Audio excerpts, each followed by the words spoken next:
નમસ્કાર વિદ્યાર્થી મિત્રો, હું જસાણી સર આપ સર્વેનું જસાણી એજ્યુકેશનમાં હાર્દિક સ્વાગત કરું છું. આજે આપણે ધોરણ 10 માં વિષય વિજ્ઞાન કહેતા સાયન્સ અને ટેકનોલોજી એની અંદર કેમિસ્ટ્રીના ભાગમાં ચેપ્ટર પહેલું રાસાયણિક સમીકરણો અને સંતુલન, જેના આપણે 4 લેક્ચર આપ્યા છે.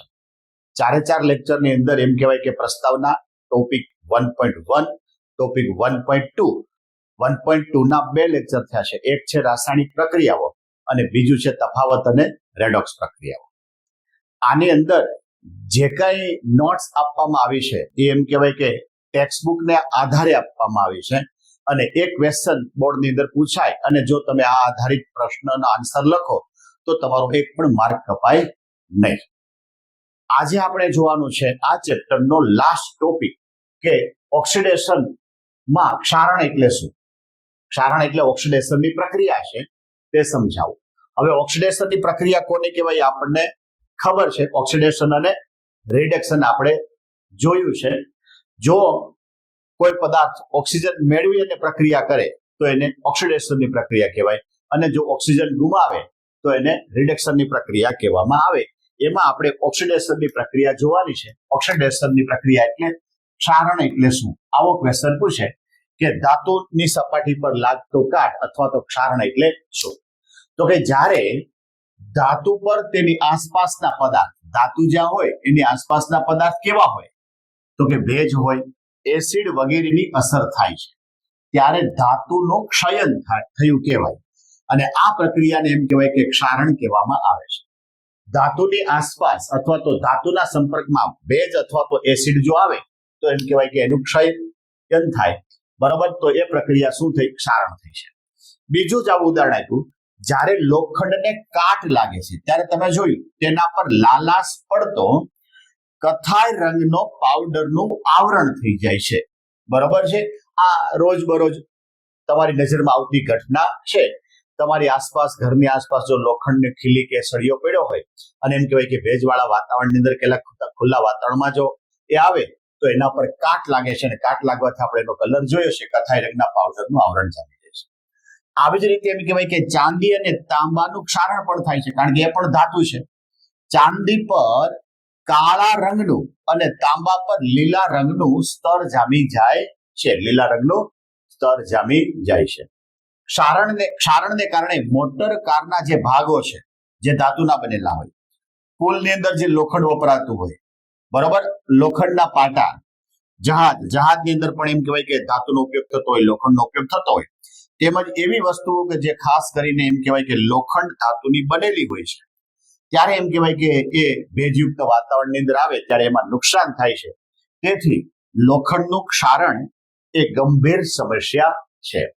જો આ ક્ષારણ આપણે અટકાવવું હોય તો એમ કહેવાય કે હવા સાથેનો જે સંપર્ક છે એ અટકાવી દેવો પડે, જેના કારણે એમ કહેવાય કે એના ઉપર આપણે કલરનું પણ લગાવીએ છીએ. કલર આપણે લગાવી દેવાથી એમ કહેવાય કે એ ધાતુ કરતા લોખંડ કાટ ખાતી નથી. જોજી, ખોરાપણું સમજાવો. એ પણ ઓક્સિડેશનની પ્રક્રિયા છે. ઓક્સિડેશનની પ્રક્રિયા એટલે શું કીધું? ઓક્સિજન મેળવે તો એ પ્રક્રિયા ઓક્સિડેશનની છે. હવે આગલો જે પ્રક્રિયા ક્વેશ્ચન હતો ક્ષારણ અને આ ક્વેશ્ચન ખોરાપણું, આ બે પ્રશ્નોમાં એમ કહેવાય કે પોતાના શબ્દો પણ ચાલે પણ મેન શબ્દો જોવા પડે. કે આપણે અનુભવ્યું છે કે તેલ એ ખોરું થઈ જાય છે, એવો શબ્દ બોલીએ છીએ તો શું થાય છે? તો કે જ્યારે તેલ અથવા ચરબીનું ઓક્સિડેશન થાય ત્યારે તે ખોરું થઈ જાય છે. ખોરું થઈ જાય છે શેના કારણે? ઓક્સિડેશનના કારણે. શું ખોરું થાય એટલે શું થાય? તો કે એની વાસ અને સ્વાદ બદલાઈ જાય. આ ક્રિયાને એમ કહેવાય કે ખોરાપણું કહેવાય. એટલે પેલા વ્યાખ્યા થઈ કે જ્યારે તેલ અને ચરબીનું ઓક્સિડેશન થાય ત્યારે તે ખોરું થઈ જાય છે, તેની વાસ અને સ્વાદ બદલાઈ જાય છે. આ ક્રિયાને ખોરાપણું કહેવાય. સામાન્ય રીતે ચરબીયુક્ત તેમજ તેલી ખોરાકમાં ઓક્સિડેશનનો પ્રતિકાર કરે એવા પદાર્થ જો ઉમેરવામાં આવે તો એ જે પદાર્થ ઉમેરો છો એને શું કહેવાય? એન્ટીઓક્સિડન્ટ કહેવામાં આવે છે.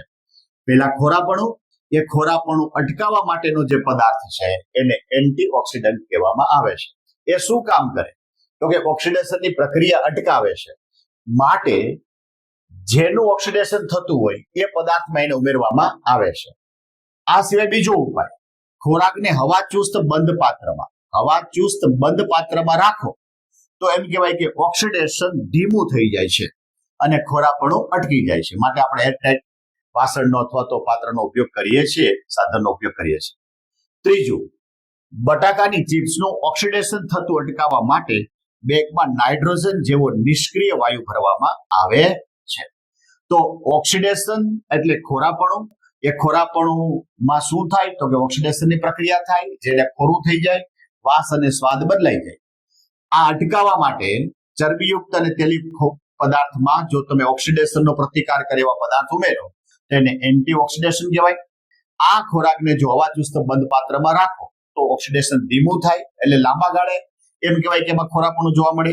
બટાકાની ચિપ્સનું ઓક્સિડેશન થતું અટકાવવું હોય તેમ કહેવાય કે એમાં નાઇટ્રોજન જેવો નિષ્ક્રિય વાયુ ભરવામાં આવે છે. આ રીતે આપણા 5 લેક્ચર થયા છે. પહેલા લેક્ચરની અંદર એમ કહેવાય કે પ્રસ્તાવના અને રોજિંદા જીવનની અંદર જે રાસાયણિક પ્રક્રિયાઓ થાય છે એ લીધું છે. બીજા લેક્ચરની અંદર રાસાયણિક પ્રક્રિયાઓ, બરોબર. ત્રીજા લેક્ચરની અંદર એમ કહેવાય કે એના પ્રકારો, બરોબર. સંયોગીકરણની પ્રક્રિયા આ બધી છે, વિઘટનની પ્રક્રિયા, વિસ્થાપનની પ્રક્રિયા આ બધી. એના પછીના લેક્ચરમાં તફાવત, જેમાં ઓક્સિડેશન, રિડક્શન, ઉષ્માક્ષેપક, ઉષ્માશોષક અને રેડોક્સ પ્રક્રિયા. અને આ જે લેક્ચર છે એમાં રોજિંદા જીવનની અંદર જે કંઈ બને છે ઓક્સિડેશનની પ્રક્રિયા, એમાં ખાસ કરીને ક્ષારણ અને ખોરાપણું એ આપણે લીધું છે. તો આ 5 લેક્ચરમાં તમારું ફર્સ્ટ જે ચેપ્ટર છે એ ચેપ્ટર આપણે સારી રીતે સમજાવવાનો પ્રયત્ન કર્યો છે. 5 માર્ક્સનું છે, એટલે આ ચેપ્ટર કોઈ પણ સંજોગોમાં એમ કહેવાય કે સ્કીપ કરાય નહીં. એકદમ ઈઝી શબ્દો છે, ટેક્સ્ટબુકના જ શબ્દો છે. તમને ક્વેશ્ચન પૂછે અને અહીંથી જે નોટ આપવામાં આવી છે એ પ્રમાણે જો તમે લખો તો એક પણ માર્ક કાપાય નહીં. આ ચેપ્ટર કેવી રીતે તૈયાર કરવાનું, આ ચેપ્ટરમાં ક્યાં ક્યાં ભૂલ થવાની છે તો કે તમારા જે ઇક્વેશન છે એ ઇક્વેશન કહેતા સમીકરણમાં ભૂલ થવાની શક્યતા છે. બીજું, એ સમીકરણને સંતુલિત કરવાની જે પ્રક્રિયા છે એમાં પણ ભૂલ થવાની શક્યતા છે.